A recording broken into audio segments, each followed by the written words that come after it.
Hello, dear listener. I'm so glad you're here. Because today, you're not just going to learn English. You're going to feel it, hear it, and live it through the power of a real story. This isn't just grammar and vocabulary. This is adventure, emotion, drama. In today's story, you'll walk the streets of ancient Athens. You'll meet one of the world's greatest thinkers. And you'll travel through time, ideas, and powerful moments, all while learning English naturally, beautifully, and step by step. You'll hear simple, clear language, short, dramatic sentences, and pauses that give your mind time to understand and feel every word. So, get comfortable, take a deep breath, and open your heart. Because this story, it's not just about Plato. It's about you, your questions, your journey, your future. Let's begin. Chapter 1. The Boy in Athens. Before the thinker, there was a boy with wide eyes, a boy who listened more than he spoke, a boy who looked at the stars and whispered, "Why?" His name was Aristocles, but many would know him later as Plato. Now, listen. The year is around 428 BC. The city, Athens, proud, shining, full of power and promise. Great temples reach to the sky. Statues of gods stand in the sunlight. And in the marketplace, voices rise and fall like waves on the sea. Men argue. Women sell bread. Children run between marble columns, laughing, shouting, chasing dreams. And in one house, large, noble, full of wealth, a child is born. "It's a boy," the midwife says, holding the small, wriggling baby up to the light. His parents, Ariston and Perictione, smile. They do not know yet what this child will become. No one does. But fate, oh, fate, is already watching. From the start, Aristocles is different. While other boys play with wooden swords, he asks questions. "Father, why does the moon follow me when I walk?" "Mother, where do thoughts come from?" "Teacher, how do we know what is true?" The adults laugh. Some shake their heads. Some grow quiet, unsure how to answer. "You think too much," one uncle says, ruffling his hair. But the boy only smiles. He reads scrolls before most boys can write their names. He listens to old stories from Homer, tales of heroes and gods, but wonders aloud, were they real or just ideas?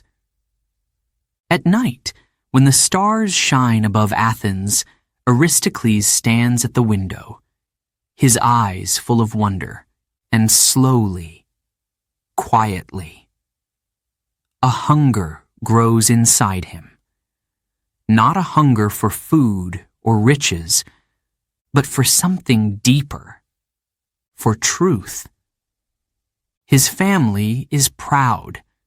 They say, "Our son will be a great man, a leader, a speaker, maybe even a ruler one day."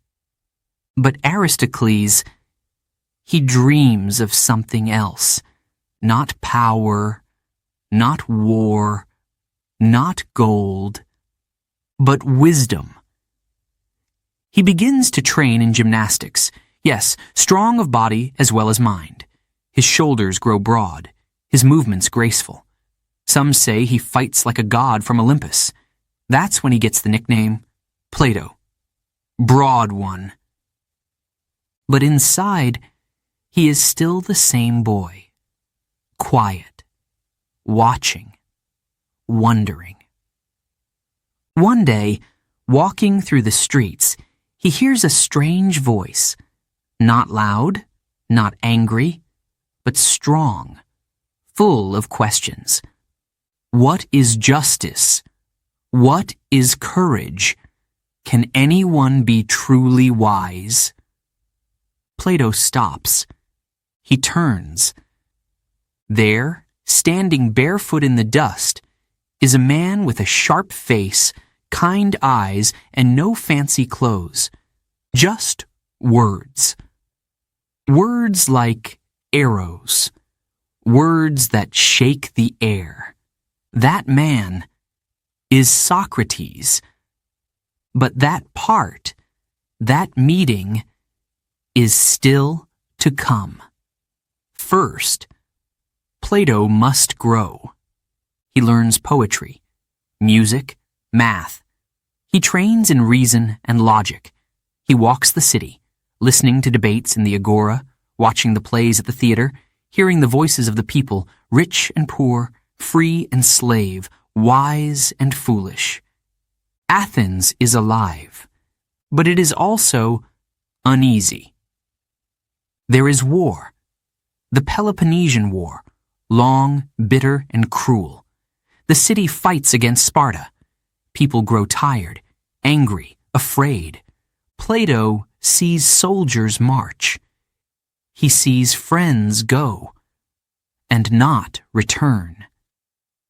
He hears his mother cry at night, and he begins to ask new questions, harder questions. Why do we fight? Why do people suffer? Can a city be just or only people? His mind is like a storm.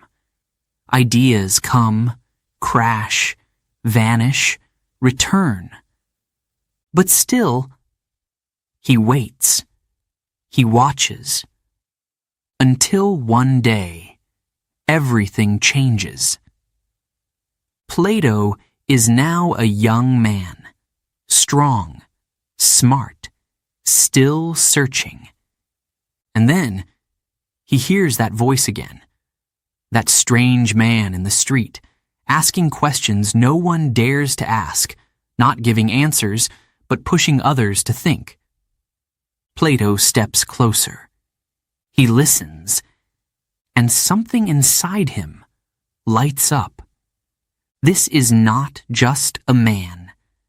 This is a door to something greater. Truth, wisdom, philosophy. And soon, Plato will walk through it. But not yet, for now he is still the boy from Athens, the one who looked at the stars and whispered, "Why?" Chapter 2.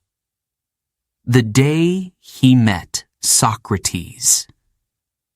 Some meetings change everything.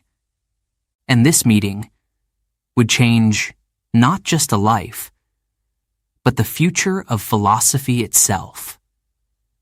The sun was high over Athens. The streets were loud, full of voices and footsteps, horses and carts. People moved quickly, buying, selling, shouting, laughing. And in the middle of all this noise stood a young man, Plato. He was tall now, his body strong, his eyes sharper than ever. But more than that, he was thinking, always thinking. He walked the agora, the great marketplace, not to shop, but to listen. Every day, people gathered here to speak and argue about life, politics, money, even the gods. Plato watched. He listened. Sometimes he smiled. Sometimes he frowned. He had learned many things, from teachers, from books, from the world itself. But still, something was missing. He didn't know what. Not yet. And then he heard it. A voice. Strange. Calm, but full of fire. It wasn't loud, but it stopped him like a sudden wind. "Tell me," the voice said, "what is justice?" Plato turned. There was a small crowd around an old man. He had no shoes, no rich clothes, just a simple robe and a face full of lines. But his eyes, oh, his eyes, they burned. The man stood with his hands behind his back, speaking not with anger, but with curiosity. Real curiosity. If you say justice is obeying the law, then what if the law is wrong? If you say it is helping your friends and hurting your enemies, then what if your friends are wrong and your enemies are right? People laughed nervously. Some shook their heads. Some walked away. But Plato stayed.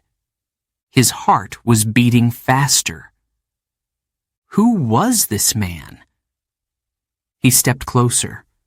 The man noticed him and smiled. "Ah," he said, "a young thinker. Tell me, young man, what is wisdom?" Plato blinked. He opened his mouth, then closed it. He didn't know what to say. The man laughed, not to mock him, but gently, kindly. "That is the beginning of wisdom," the man said. "To know that you do not know." His name was Socrates, and from that day, Plato followed him. Not as a slave follows a master, but as a thirsty man follows a river. Day after day, Plato watched Socrates speak. He never gave answers. He asked questions. Always questions. He spoke to everyone, young and old, rich and poor, soldier and servant. He did not fear kings. He did not flatter the crowds. He only wanted one thing: truth. One morning, Plato found Socrates speaking to a soldier. "You say you are brave," Socrates said. "But what is courage? Running into battle? Not feeling fear? Or something else?" The soldier laughed. "You talk like a child," he said. But Socrates only smiled. "Then answer like a man." To some, Socrates was annoying, a fly buzzing around their heads. To others, he was dangerous. But to Plato, he was light. For the first time, Plato felt the fog in his mind begin to lift, not because he had all the answers, but because someone was finally asking the right questions. At night, they would sit together, under the stars, on the steps of a temple, near the sea with waves whispering in the dark. Socrates would ask, "What makes a good life?" And Plato would think and speak from his heart. Sometimes they disagreed. Sometimes they said nothing for hours. But Plato was changing. Inside, slowly, deeply, forever. He stopped dreaming of being a poet, or a politician, or a hero.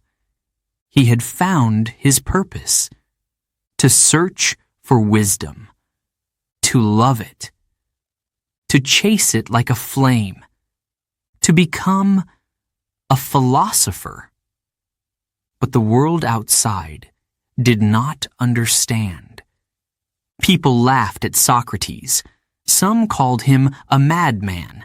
Some called him dangerous. And slowly, voices grew louder. Whispers, accusations, threats. But that part, that pain, was still to come. For now, Plato was alive with questions, alive with thought. He would go home at night, lie awake in bed, and feel his mind spinning. What is beauty? What is the soul? Is there a world beyond this one? And in the darkness, he would whisper one name: Socrates. Yes, scribe. Some meetings do change everything. That day in the marketplace, when Plato heard a barefoot man asking strange, powerful questions, the boy became a student. The student found a teacher, and the future began to move. Chapter 3: A Mind on Fire.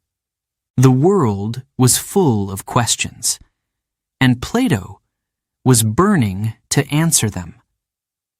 He had tasted something now, something powerful, not wine, not fame, not even love, but thought, deep, difficult, dangerous thought. And once you taste it, you can never go back. Under the open sky, in the noisy streets, in quiet corners of the city, Plato followed Socrates. Not like a shadow, but like a spark chasing the flame. They walked and talked. Endless walks, endless talks. Socrates did not teach with books. He used words, questions, pauses, puzzles. He would say, "Plato, what is a good life?" And when Plato tried to answer, Socrates would smile and ask more. "And what makes it good? For you? For others? For the soul?" Sometimes Plato felt lost, but still he kept walking, kept thinking, kept burning. In the heart of Athens, by the temples and fountains, they spoke with merchants, soldiers, poets, even children. "What is justice?" Socrates asked a rich man. "Doing what the law says," the man replied. "Ah," said Socrates, "and if the law says to punish an innocent person, is that justice?" The man turned red, angry, confused. But Socrates was calm. Plato watched, amazed. At night, he would sit alone, staring at the stars, and his mind would whisper, "What is the soul? Where does it go when we die? Is there something perfect, something pure, behind this world?" He wrote down his thoughts, not as answers, but as dialogues, pages filled with voices, with questions, with ideas in battle. He wasn't just learning from Socrates now. He was creating something new. But Athens... Oh, Athens. She did not love those who asked too much. This was a time of fear, of shadows. The war with Sparta had ended, but the peace was weak. The people were tired, angry, suspicious. They wanted strong leaders, clear rules, easy answers. And Socrates? He gave them none. He only gave questions. Dangerous, they whispered. He makes young people doubt everything. He doesn't believe in the gods. None of it was true. But fear doesn't care about truth. One morning, Plato found Socrates sitting by a well. His face was quiet, but his eyes held something dark. "They have charged me," he said softly. "They say I corrupt the youth and dishonor the gods." Plato couldn't breathe. "But that's madness," he cried. "You do nothing wrong." Socrates just smiled. "Ah, Plato, the world is not always kind to those who question it." The trial came. Crowds filled the court. Some came to see justice. Others came to see a show. Socrates stood before them, calm, proud, honest. He spoke not to save himself, but to speak truth. "I do not know everything," he said, "but I know that I know nothing, and that makes me wise." Plato was there, watching, praying, but the votes were cast, guilty. The punishment? Death. Plato's heart broke. He begged Socrates to run, to hide, to escape.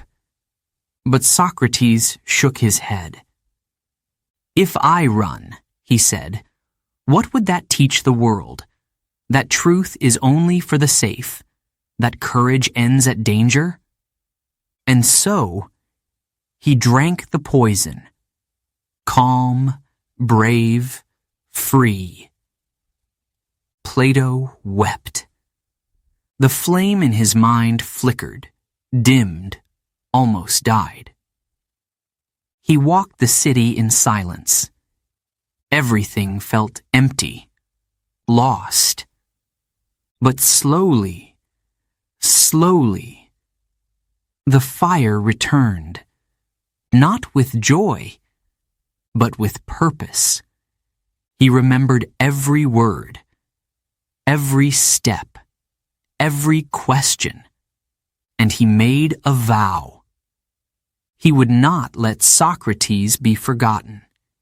He would write, he would teach, he would ask, again and again and again. Because truth did not die with Socrates, it only changed hands. Plato's mind was now a storm. He thought of new ideas, new visions of justice, of the soul, of reality itself. He began to wonder, what if the world we see, the tables, the trees, the people, are only shadows? What if there is another world, a world of forms, perfect, unchanging, invisible? What if true beauty, true justice, true good lived there? And this world? Only a copy, a reflection. The questions never stopped. But now, they were his. Plato was no longer just a student. He was becoming a philosopher. Chapter 4. The Death of Socrates. Sometimes truth costs everything.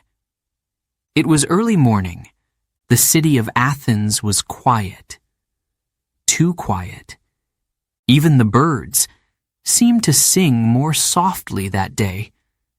And in a cold stone room, behind thick walls, an old man waited. His name was Socrates. Plato stood outside the prison gate. His hands were shaking. His chest was tight. He had not slept. He had barely eaten. His teacher, his friend, his light in the world, was going to die. And there was nothing he could do to stop it. He remembered the trial like it was yesterday. The loud voices, the angry faces, the cruel questions. Socrates had stood calmly, like a rock in a storm. He did not beg. He did not lie. He simply told the truth. "I am not wise," he had said, "but I love wisdom. I question because I care. And if you silence me, who will make you think?" Some people clapped.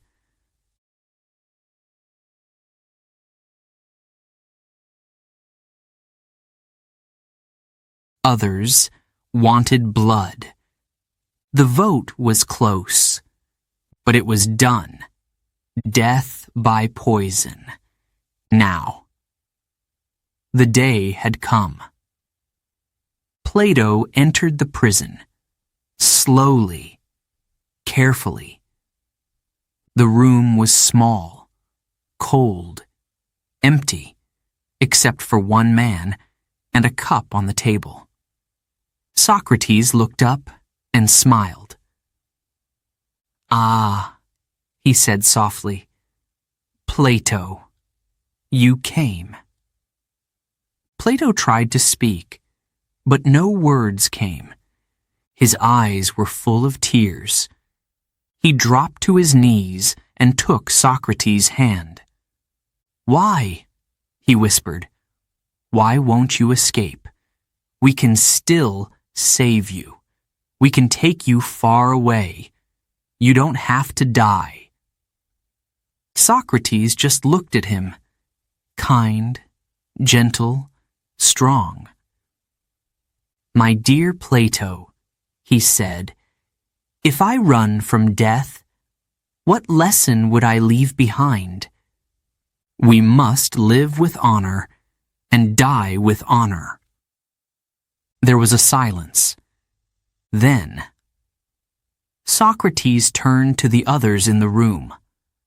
A few students, a few friends. He began to speak, not with anger, not with fear, but with peace. "The soul," he said, "is not broken by death. Our bodies are like clothes, and one day we must take them off. But the soul lives on." Plato listened, every word carving itself into his heart. He wanted to scream, to shake the heavens, to tear the law to pieces. But instead, he sat still and cried quietly. The guard brought the cup, a small bowl of dark liquid. Hemlock. Socrates took it with calm hands. "Don't be sad," he said. "Death is not the end, only a change." He looked at Plato once more and whispered, "Write it down. Let them remember." Then he drank. The room was still. Socrates lay down calmly. He spoke no more, and slowly, slowly, his body went cold. Plato's heart broke in two. His teacher was gone. The one who taught him to think, to ask, to live with courage, gone. Athens had killed one of its greatest minds because he questioned, because he challenged, because he dared to search for truth. Plato walked the streets in silence. He looked at the temples, the courts, the statues, and he asked himself, how could a city of such beauty be so blind? But grief did not defeat him. Pain did not stop him. Because even though Socrates was gone, his words remained. Plato began to write. His hands shook at first, but soon the words flowed. Dialogues, arguments, ideas. He wrote down everything. Every question Socrates asked. Every answer that changed him. Every moment of light. He made sure the world would never forget. He wrote not as a student, but as a guardian of memory, of truth, of philosophy. Years later, people would read his words and say, "This is where it began." But for Plato, it had already ended and begun again. All in one day. The day truth cost everything. Chapter 5.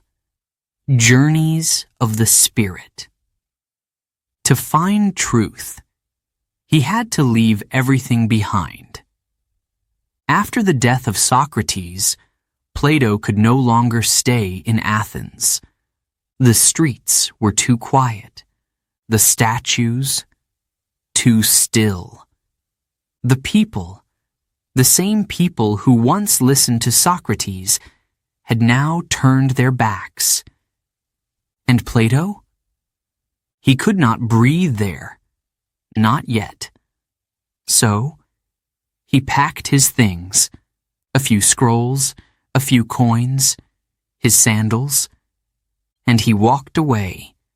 He did not know where the road would take him, but he knew he had to go. If truth is a light, he whispered, then maybe I can still follow it, even in the dark. His first journey was east, to the land of Egypt. There, everything was different.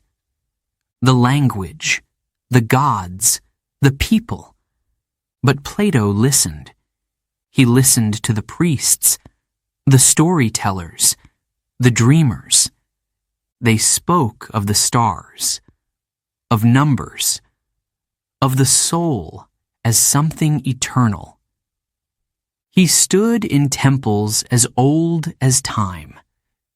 He watched the Nile flow like a silver ribbon through the land, and slowly, new thoughts began to form. What if all life is connected? What if knowledge is passed like water, from hand to hand, from age to age? Next, he traveled west, to Italy, to the schools of Pythagoras. There, he studied mathematics and music and the strange, beautiful patterns of the world. He learned that numbers were not just for counting, but for understanding the harmony of the universe. 1, 2, 3, they said. These are not just numbers. They are the rhythm of creation. Plato was amazed. So truth can be felt, he thought, not just in words, but in sound, in shape, in order. He kept traveling to Sicily, to the island of Syracuse. There he met kings, rulers, men of power. He tried to teach them philosophy. A good ruler, he said, must be wise, must know justice, must love truth more than gold. But they laughed at him. Wisdom in politics, they said. That is a game for fools. Plato sighed. He had hoped to build a better world, but power was deaf to wisdom. And still, he kept walking. He met merchants, builders, sailors, priests. Everywhere he listened. Everywhere he asked. And every place gave him a piece of the puzzle. He saw that people everywhere wanted the same things: to love, to learn, to live in peace. But they were lost, confused, afraid, like children in a dark room. Plato knew what he had to do. He could not just wander forever. He had to return to Athens, to the city that broke his heart. Because there, in the very place that killed his teacher, he would build something new, something that could not be silenced, a home for ideas, a place for young minds to grow, a school, a garden of wisdom. But that is for another chapter. For now, we stay with the traveler. One night, far from home, Plato sat beside a fire. The stars were bright above him. He looked up and said softly, "I have seen many lands, many people, many truths. But still, the greatest journey is within."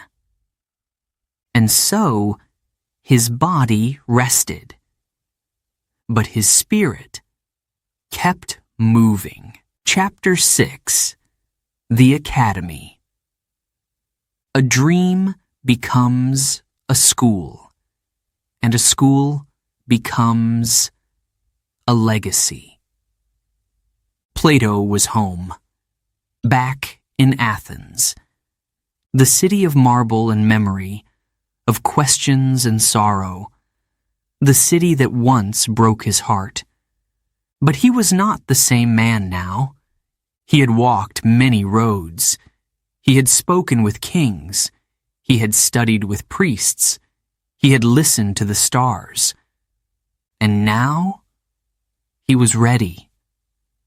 He remembered the promise he made the day Socrates died. "I will not let your voice be forgotten." That promise was still burning.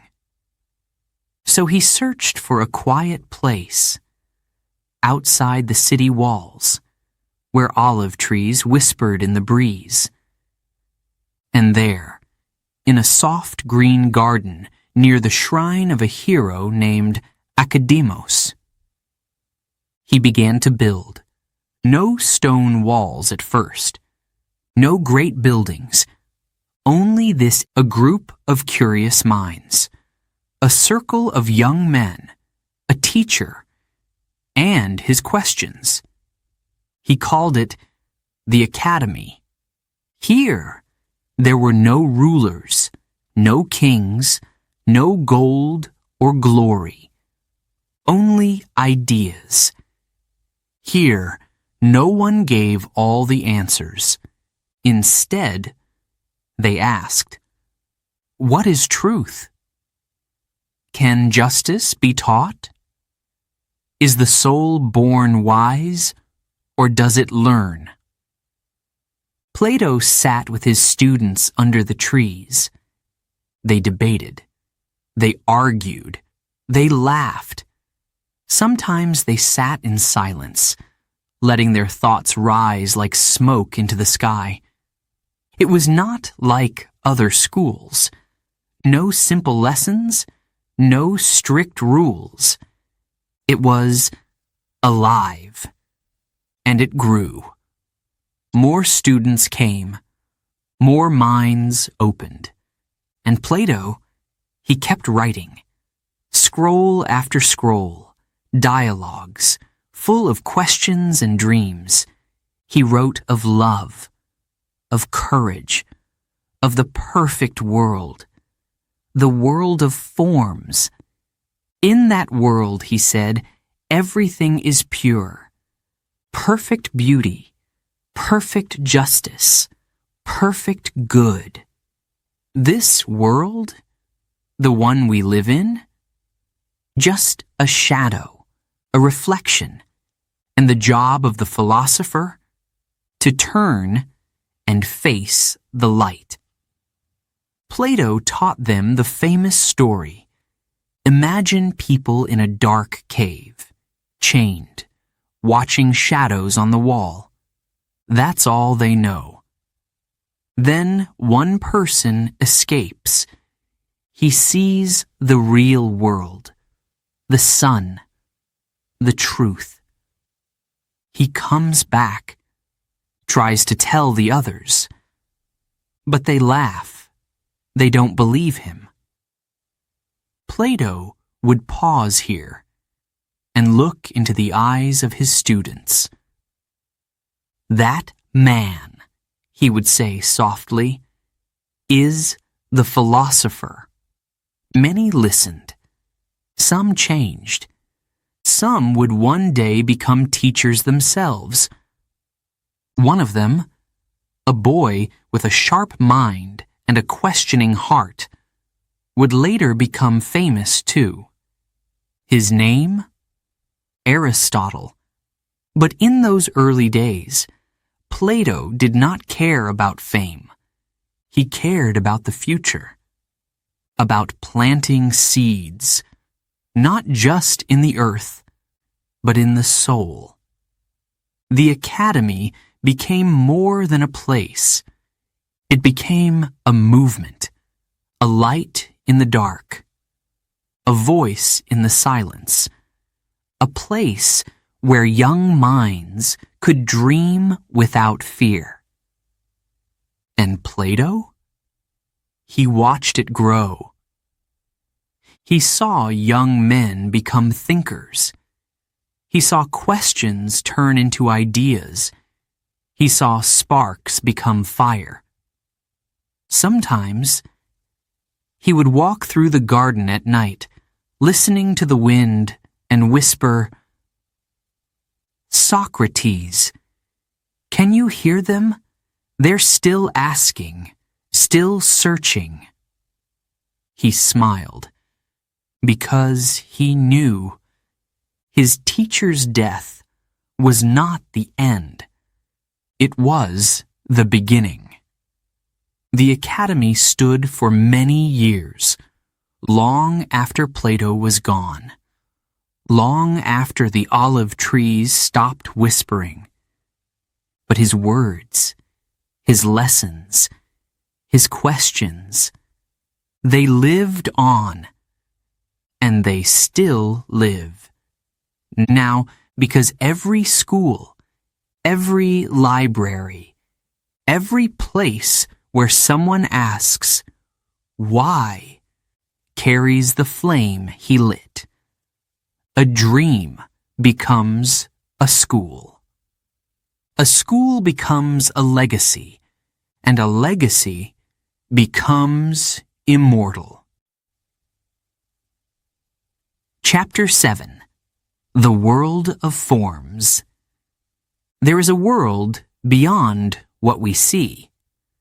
Plato stood in the garden of the academy.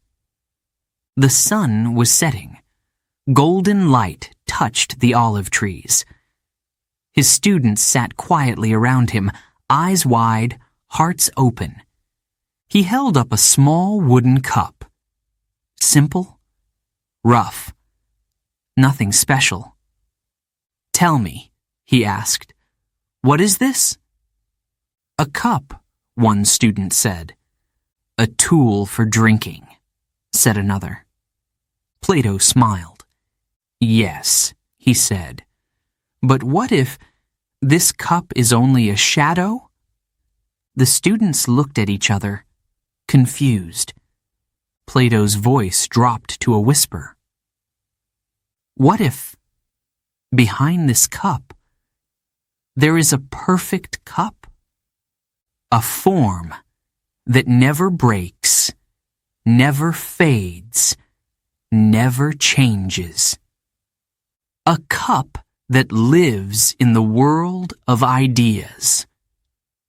And this one, the one we hold," he lifted it, "is just a copy, a reflection." The garden was silent. Only the wind moved. Plato set the cup down, and then he told them his greatest idea.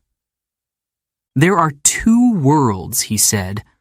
"One is the world we know, the world of touch, of smell, of sound, the world of things that grow and die, trees, tables, horses, people. This world is always changing, always breaking, always moving. It is beautiful, but not perfect. Then there is the other world, the world we cannot touch. But we can feel it in our minds. The world of forms, perfect shapes, perfect ideas, perfect truth. This world does not change. It is eternal, unseen, but more real than anything we hold in our hands. Think of a circle, Plato said.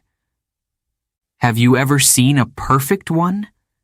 One with no flaw at all? The students shook their heads. But you can imagine it, he said. You know what it is.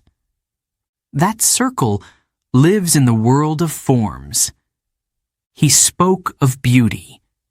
A face may be lovely. A flower may be bright. But true beauty is more than that. It is not one thing. It is something behind all things. A form, an idea, a flame that lights everything we love. He spoke of justice. Laws can change. Judges can be wrong, but justice itself? It must be something more, something pure, strong, and real. Even if we cannot see it, we can feel it. Inside, in our hearts, not everyone understood. Some said, but where is this world? Show us. Plato just smiled. You can't see it with your eyes, he said. Only with your mind. Close your eyes and think. What does perfect good look like? What does perfect truth feel like? Some students laughed, but others sat very still and in their silence, they began to see. Plato told them a story about a cave.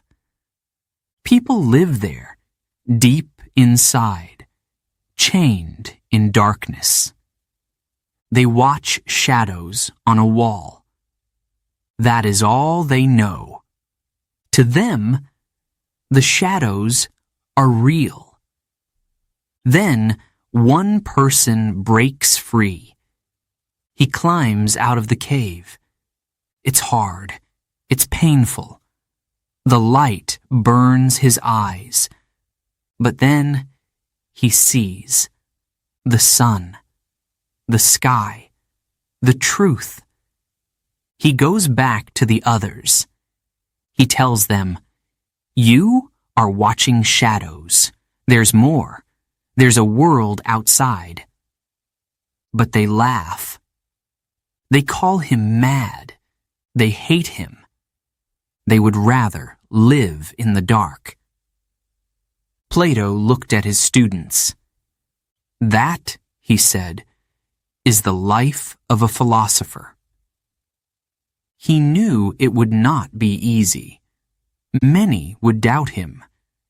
Many would say, "These are only dreams."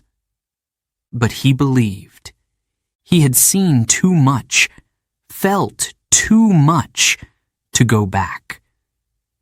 He believed that the soul came from that higher world, that it had seen the forms before birth, and that inside us is a memory of truth, of good, of beauty. And if we live well, if we think deeply, if we turn toward the light, we can remember.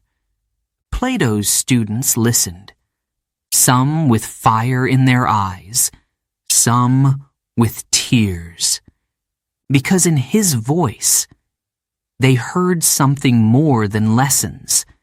They heard a call to rise, to wonder, to turn away from the shadows and search for the light. Chapter 8. The light that never dies. Centuries pass, but the light remains. The garden is quiet now. The olive trees still stand, but their teacher is gone. Plato is no more. His body has returned to the earth, but his voice, his words, his questions, they still travel across time. He lived for over 80 years. He taught, he wrote, he dreamed. He built a school. He built a legacy. He searched for truth with every breath, and in the end, he died as he lived, peacefully, thoughtfully, with honor. No grand tomb, no golden statue, just silence and scrolls full of wisdom. The academy continued. His students kept learning. Some became teachers, some became leaders. One of them, the boy with sharp eyes and sharp thoughts, Aristotle, would go on to teach a young prince who would become known to the world as Alexander the Great. But even Alexander, with all his power, could not conquer the world of ideas that Plato had opened. Because ideas cannot die. They move from one mind to another, like fire passed from candle to candle. Plato's dialogues were copied, studied, shared. In Rome, in Egypt, in far-off lands. Through war, through peace, through dark and golden ages. His words kept walking forward. Centuries passed. Empires rose and fell. Languages changed. Kings came and vanished. But still, somewhere, someone was reading Plato, still asking, what is justice? What is good? What is the soul? He became more than a man. He became a mirror, showing every age what it was missing. And now, here we are, you, listening to his story, feeling his thoughts echo in your own heart, because this is not just his story, it is yours too. Have you ever wondered, why am I here? Have you ever looked at the stars and felt something stir? Have you ever asked, what is right? What is true? What is beautiful? Then you have met Plato. You may never stand in the academy. You may never hold a scroll in ancient Greek. But when you stop and think and search, you are walking his path. And that is the light that never dies. It does not need a temple or a throne. It needs only a single mind, open, brave, alive. The world is loud now, faster, brighter, more crowded than ever. But the questions, they remain. And Plato is still whispering, through books, through teachers, through the quiet voice inside you that says, think, ask, wonder. In a world full of noise, he gave us silence. In a world full of answers, he gave us questions. And in a world that forgets too fast, he gave us something that endures. So, light your candle, pass it on, and remember, the boy from Athens, the student of Socrates, the builder of the academy, he is still here, in you.